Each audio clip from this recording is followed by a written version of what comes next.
আমরা ভারতে বারবার জঙ্গি হামলা হতে দেখেছি।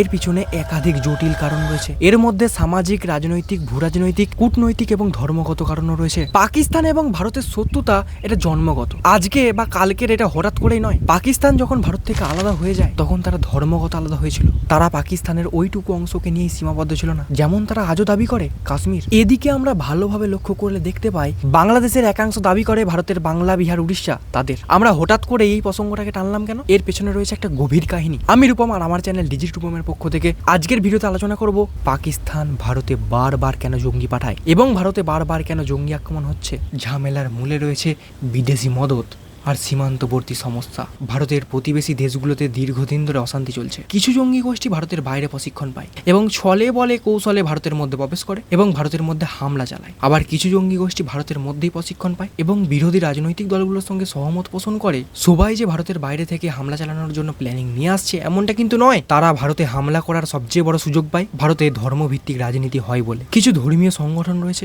একদিকে মুসলিম একদিকে হিন্দু। তারা এই ধরনের রাজনৈতিক ব্যবস্থাকে ব্যবহার করে এবং তারা তরুণদের উগ্রপন্থায় টেনে নেয়। তারা তাদের নিজেদের উদ্দেশ্য পূরণে বারবার সংহিতা পোষণ করে। এতে করে স্পষ্টই বোঝা যায় ভারতের বাইরের সংগঠনগুলির সঙ্গে ভেতরের সংগঠনগুলিরও যোগাযোগ থাকতে পারে। এবার বলি দেশের মানুষ কেন এগুলোতে জড়িয়ে যায়। এই ভারতের প্রত্যেকটি এলাকা তো ধনী নয়। কিছু এলাকার মানুষজনকে প্রতিনিয়ত দারিদ্রতার সঙ্গে লড়াই করতে করতে বেঁচে থাকতে হচ্ছে। এখনো যুব সমাজ বেকারত্বের জ্বালায় ভুগছে। এর জন্য মানুষের মনকে সহজেই প্রভাবিত করতে পারে জঙ্গি সংগঠনগুলি। আমাদের এই অন্ধ চোখটাকে ভালো করে খুললে আমরা দেখতে পাই ছত্তিশগড় এবং ঝাড়খণ্ড এলাকাগুলোকে কেন মানুষ বলে মাওবাদী এলাকা।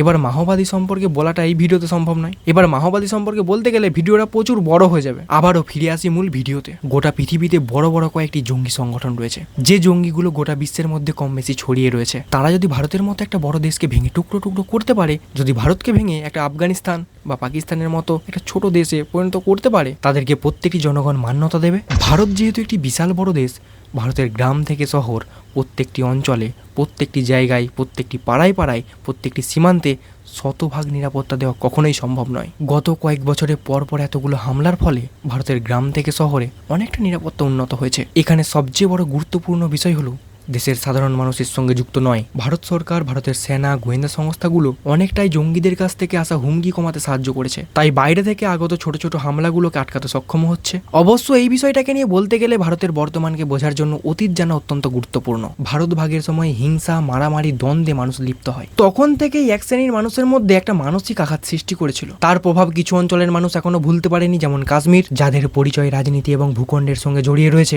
এই ধরনের অমীমাংসিত ইস্যু কখনোই সাধারণ মানুষের মধ্যে শান্তির বার্তা পৌঁছে দিতে পারে না। এবার ভারত যেহেতু একটা দক্ষিণ এশিয়ার গুরুত্বপূর্ণ শক্তি, তাই ছোট ছোট প্রতিবেশী রাষ্ট্রগুলোর সঙ্গে যুদ্ধে লিপ্ত হতে চায় না। এবার তারা যেহেতু একটা ছোট দেশ, তারা ভারতের সরাসরি যুদ্ধের ফলে তাদের মধ্যে লুকিয়ে থাকা প্রক্সি সংগঠনগুলিকে তারা মদত দেয় এবং ভারতের মধ্যে অত্যাধিক পরিমাণে চাপ সৃষ্টি করে। এক কথাই বলা যেতে পারে ভারতকে সরাসরি অ্যাটাক না করে জঙ্গি গোষ্ঠীগুলোকে ভারতের বিরুদ্ধে ব্যবহার করা। এজন্যই ভারতের সীমান্ত পেরিয়ে এসে হামলার ঘটনাগুলি ঘটে।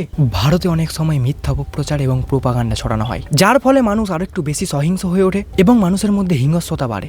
এগুলোতে সাধারণ মানুষের পরিবার কোনো রকম টের পায় না, সরকারের মদতে নিঃশব্দে ঘটে। তাহলে এখন প্রশ্ন হলো, তারা এই ধরনের খারাপ কাজগুলো কেন করে বা তারা কেন খারাপ কাজগুলো করতে বাধ্য হয়? যখন মানুষ সমাজের মধ্যে অবহেলিত, সঠিক ন্যায় বিচার পায় না, খেতে পায় না, সেই দেশের মধ্যে যখন গৃহযুদ্ধ লেগে থাকে, সেই সময় কিছু জঙ্গি গোষ্ঠী তাদেরকে টাকার লোভ দেখিয়ে নিজেদের দলে টেনে নেয় এবং তাদেরকে একটা বিশেষ সম্মান প্রদান করে। সমাজ পরিবর্তনের সঙ্গে সঙ্গে জঙ্গি হামলারও পরিবর্তন ঘটেছে। যখন আমরা জঙ্গি হামলা হতে দেখি বুলেটের দ্বারা, তখন কয়েকটা সাধারণ মানুষের ক্ষতি হতে দেখি। যখন কোনো সফটওয়্যারকে টার্গেট করা হয়, তখন পুরো দেশের অর্থনীতি ধসের মুখে পড়ে। জঙ্গি হামলা করার জন্য তারা সেই সমস্ত জায়গাগুলোকে বেছে নেয় যেখানে সাধারণ মানুষ বেশি থাকে, যেমন মুম্বাই, দিল্লি, কলকাতা এবং হতে পারে কোনো ছোট বড় শহর। এই জঙ্গি হামলার কারণে একটা দেশের রেপুটেশনও খারাপ হয়। প্ল্যান করে সেই সমস্ত জায়গাগুলোকে অ্যাটাক করা হয় যেখানে আন্তর্জাতিক বিশ্বের মনোযোগ বেশি। আগেই বলেছি, জঙ্গিবাদ শুধু মাঠে নয়, অনলাইনেও ছড়ায়। সোশ্যাল মিডিয়ার মাধ্যমে ইকো চেম্বার তৈরি করা হয়। এবার ইকো চেম্বারটা কি?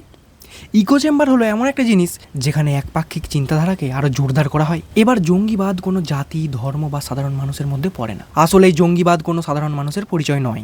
এখনো বেশিরভাগ মানুষ সহিংসতার বিরোধী। একটা সময় পর প্রত্যেকটি মানুষই শান্তি খোঁজে।